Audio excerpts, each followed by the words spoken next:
Hey everybody, this is Dr. Sean Grace. We are doing the TOA East Tennessee podcast talking about how we are serving the Oak Ridge community here.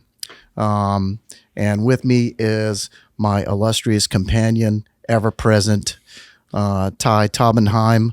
And we are going to be talking about sports injuries in particular and how we can serve the athletes of this community. So we ourselves are former athletes, and we recognize that people have different backgrounds, different shapes and sizes. Yep, for sure.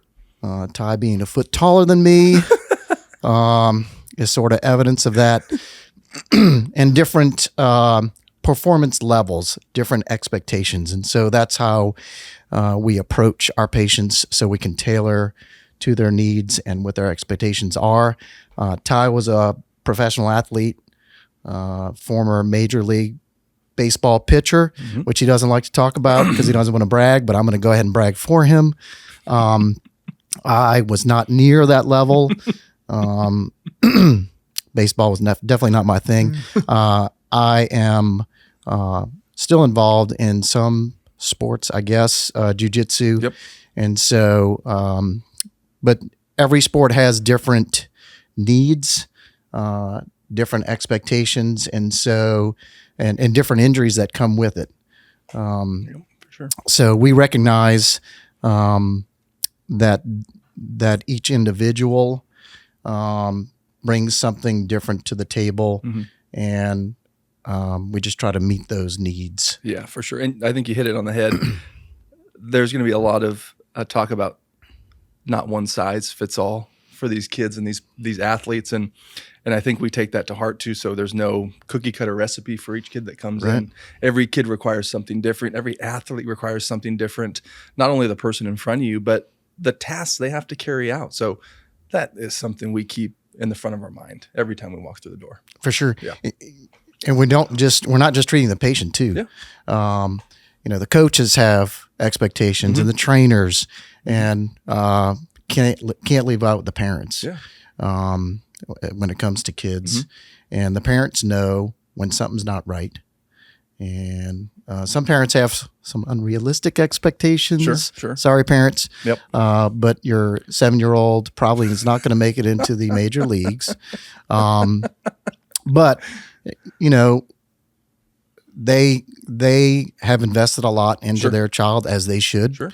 And we want to do the same. Yeah. So we pour into them, and it's not just about getting them back to the ball field. It's about how they can function and get better to improve their lives. Yeah, we talk about that a lot too, where, if you have a 7-year-old or 8-year-old or 12-year-old, we don't necessarily care if you're the best 7-year-old baseball player in the state. We want you to be the most productive athlete going through teenage years into high school. And if you want to play after that, then great. So if we can kind of help manage those expectations and get these kids back to playing safely and focused on longevity and proper development, then that's another big hat we have to wear and help parents get through that.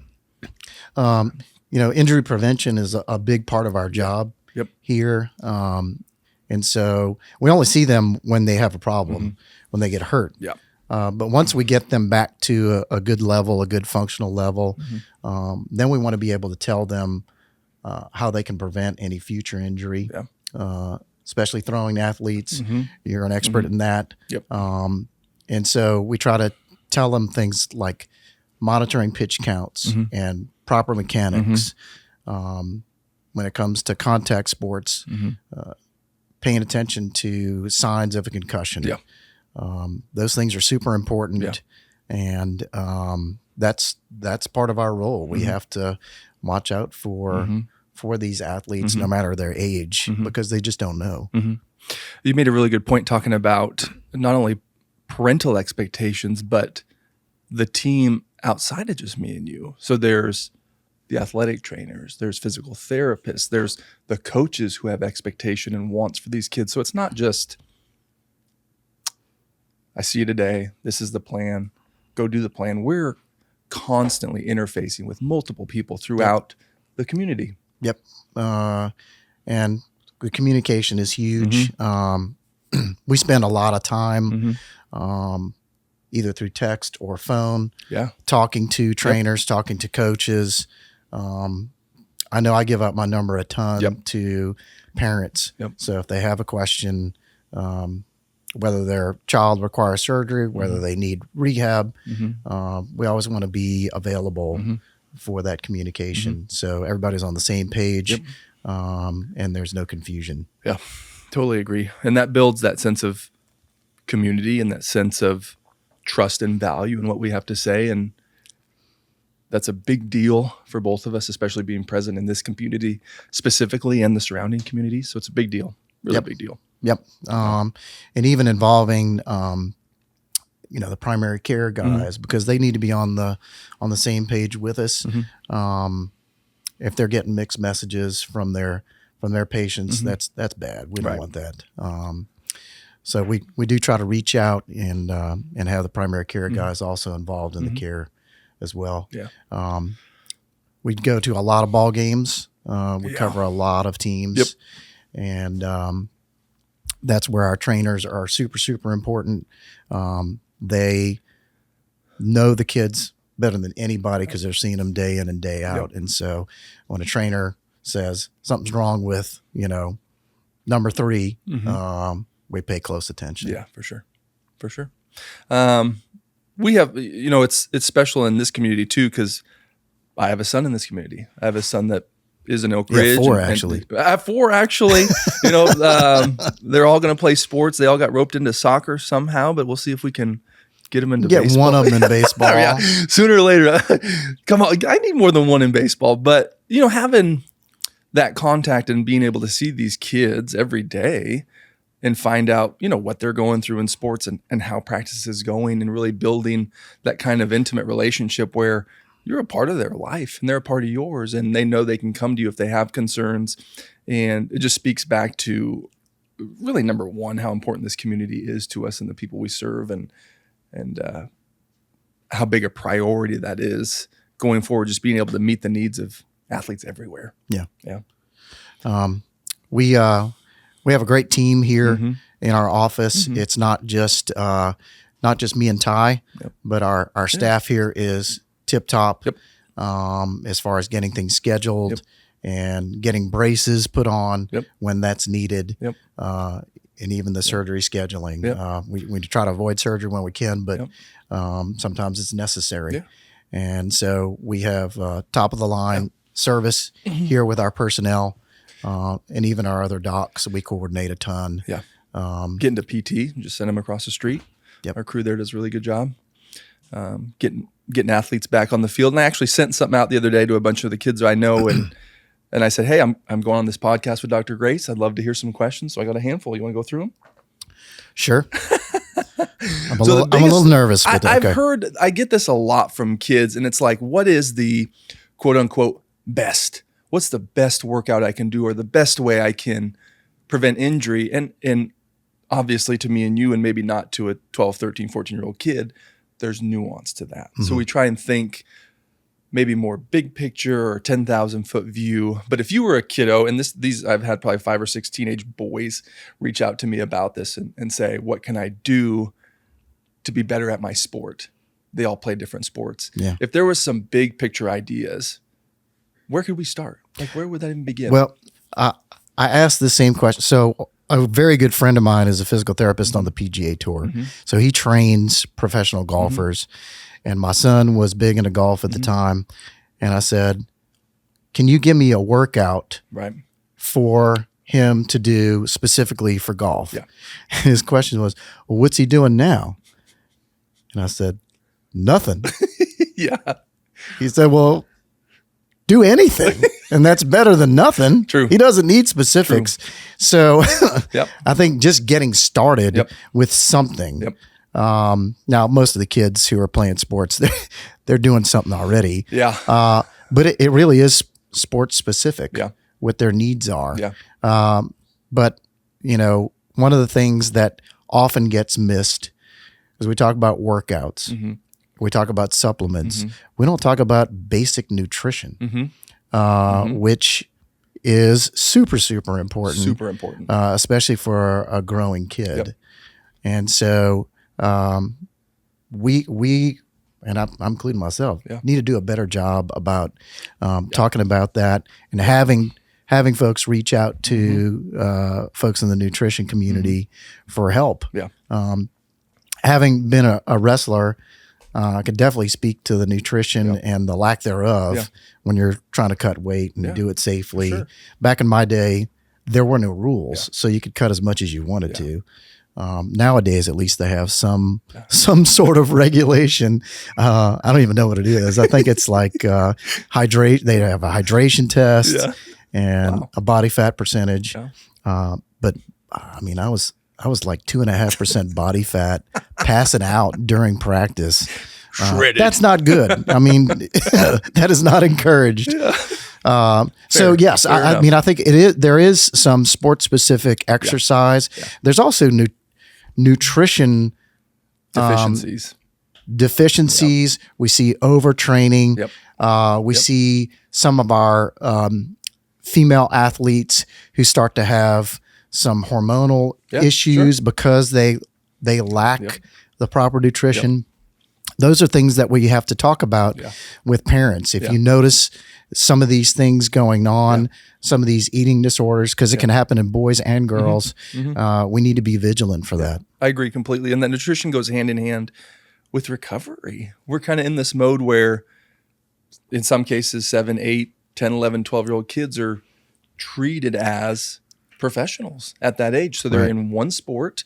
They're in that sport year round. They're skill specific in that sport only, which will contribute to overuse injuries. But nobody ever talks about just maybe getting these, pushing towards teenagers into high school, just getting these kids as strong as they can get and kind of get to this general fitness competency of being strong and understanding what goes on in the weight room, fueling really, really well, recovering really, really well, and just being a general all-around good athlete, because we know multiple sports helps kids long-term. For sure. It decreases burnout.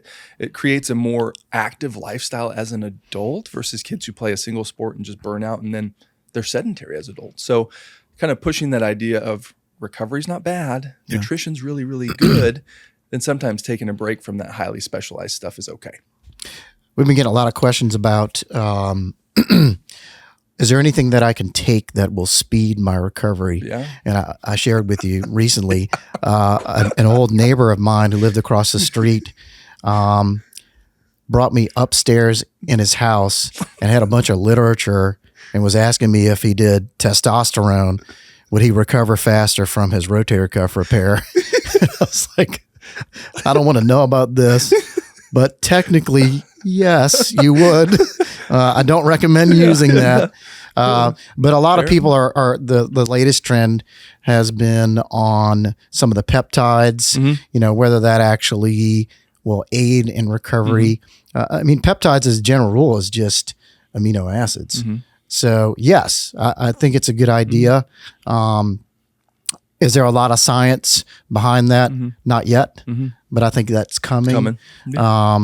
So I don't see any harm in it. It's not like, an anabolic steroid, which really will cause some serious problems. I would never advocate for that. That was sort of a joke, but the peptides I think is probably a good addition to some of the recovery process. But that's, our role is not just diagnosis and send them to PT or diagnosis and surgery. Our role here is way more expansive. Agreed. And it includes a lot of communication, a lot of education. There are some things we don't know. If somebody comes in and asks me about a specific peptide, I'll say, I don't know. I haven't heard of that. I could look it up and get back to you. But ignorance is not something to be ashamed of. There's no way you can learn everything there is to know about one specific topic, much less the entire expanse of sports medicine. Do you want to kind of expand on expectations too, and how we manage those for that kind of subset specifically of athletes who expect to be back like that? Yeah, it's sort of like the patients will ask the question as a joke, well, will I be able to play piano after this surgery? And they're like, could you play piano before? No. Yeah. But that's the sort of thing that we have to talk about prior to, not after. Not after. So we'll say, this is what we expect. I can't predict the future, but this is what I think will happen. I think you will heal in 3 months' time. This is the requirements of physical therapy. This is when you'll be able to return to sport with restrictions. And this is when you'll be able to return full capacity with no restrictions. We try to lay that out as best we can. But there's some leeway. And that's where the individual specific points come into play. So we can't just do this cookie cutter approach. Everybody who has a rotator cuff tear and has a repair, this is the timeline they expect, because every tear is different and every person is different. No one size fits all. No, that does not work. That doesn't work for anything. Doesn't work for anything. True. And we just kind of keep coming back to this community aspect and how important it is to us, and talking about Charlie and my son and helping all him and his friends that are athletes. And we serve a lot of communities in this area. Yeah, we in addition to being here in Oak Ridge, we also cover Clinton High School football and their other sports, as well as Kingston football. That's kind of a new venture for us. But we've been involved in that community for a long time. But now we have an official capacity, working with their primary care guys, with their trainer. So that's really exciting development for us. Just trying to expand our access more than anything. And we're actually going to them. So they haven't had any orthopedic coverage for some time, and that's something they've been longing for, and we're happy to be able to help out. For sure. So thinking about, we talked about what kind of workouts work best, or recovery and nutrition and things like that. What about when like push comes to shove and it is time for surgery and things we need to do along those lines? Sure. Yeah. Well, I've been doing this a long time. I've been here in this community for almost 18 years. And so we stick to the tried and true. However, we also want to be up to date. Yeah. And so one of the things that we have employed for ACL, for instance, is we do pretty much everything arthroscopically. There's no big open incisions.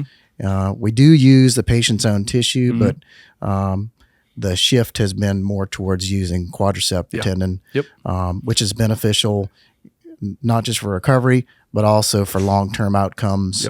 We've seen some really good results with that. And then we do a lot of shoulder, whole lot of shoulder here. Whether that's a dislocation and they're not able to recover without surgery, so we have to stabilize them. Once again, everything's done arthroscopically, no big open incisions, and that leads to not only a good outcome, but a quick outcome most of the time. Yeah, for sure. And we've seen a lot of, when we're thinking of athletes and young people, the shoulders and making sure the labrum's okay, working on rotator cuff, elbows from time to time. So we really try and see it all and take care of everything. Cover the gambit. For sure. I used to say I could fix anything I could put a camera into. So we do lots of arthroscopic work. When it comes to fractures, because we'll see that sometimes in some of the athletes too, we have the technique and we have the capability of taking care of those through open incisions as well. So, and having an office like this where we have subspecialty trained docs in every field is huge. So if it's a hand, I'm not a hand surgeon. I have a partner who does that kind of stuff. That's some tricky stuff, and he's excellent. His name's Dr. Branham, one of my best friends, by the way. So, having those kind of support is tremendous, not just for me and you, but for the surrounding community. Oh, for sure. We can take care of anything here in this office in Oak Ridge. Community big, Oak Ridge, Clinton, Kingston. Community small in this office. We got it. We got each other. Right on. That goes without a doubt. Amen to that. Yeah, man. So, Ty, any last comments before we wrap it up? I mean, if you see me out in public and you see me in Kroger and something hurts, you better swing on by and tell me about it, or I'll just chase you down and get you to tell me about it then. So, no problem. If you see me out there, come say hey. He's a big man. You don't want him chasing you down. I felt the wrath, but I'm just kidding. Awesome. Well, thanks, Ty, thank you. for joining me. Yep. This is Dr. Sean Grace with TOA East Tennessee, talking about Oak Ridge Community. Thank you.